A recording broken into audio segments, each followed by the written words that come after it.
Putin considers Erdogan a real man, why Russia maintains friendly relations with one of NATO's key members.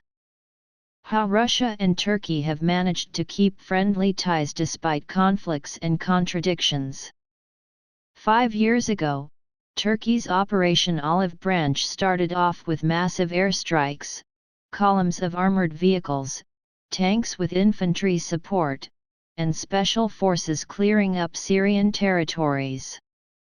The Turkish military entered a region where Russian troops had been stationed just a day earlier. The incident severely strained relations between Moscow and Ankara. Despite this, Russia and Turkey didn't break off ties.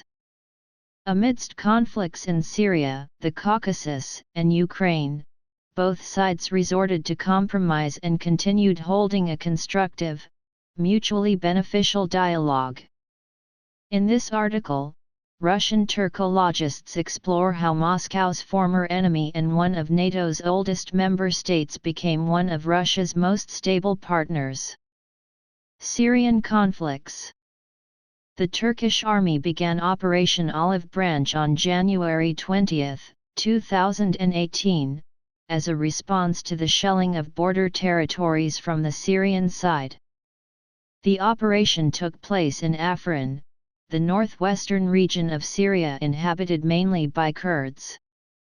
It was directed against detachments of Kurdish People's Defense Forces and the Democratic Union Party founded by the Kurds.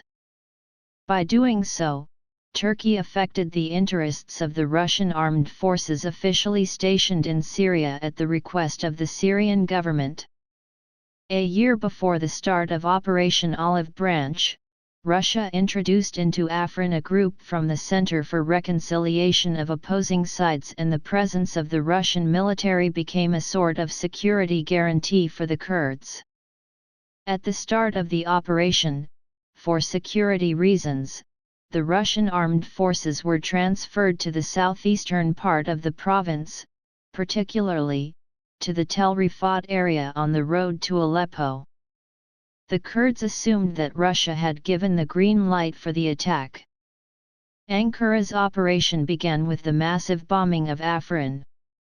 Although the S-400 missile defense systems located at the Russian Khmeimim air base could have prevented this, Russia clearly had no intention of using them against Turkey. It is difficult to imagine a conflict between Russia and Turkey, which is part of NATO. Should Russia have shot down Turkish planes? That's just not possible, said military expert Vladimir Evzeev at the international media group Rossiya Sigodna Roundtable. Following the conclusion of Operation Olive Branch, President Recep Tayyip Erdogan said that Turkey would continue conducting military operations throughout a large part of North Syria. What this practically meant was that the Syrian issue would jeopardize Russian-Turkish relations on more than one occasion. One of the critical moments came in January 2020 when, backed by the Turkish army, the militants tried to break through the positions of the Syrian government army. The attack was repulsed by Syrian President Bashar al-Assad's troops with the help of Russian aerospace forces. This critically strained the relations between Russia and Turkey. World politicians were alarmed by the situation and the likelihood of a real military conflict between the two external powers. However, negotiations between Russian President Vladimir Putin and Erdogan eventually put an end to the tensions.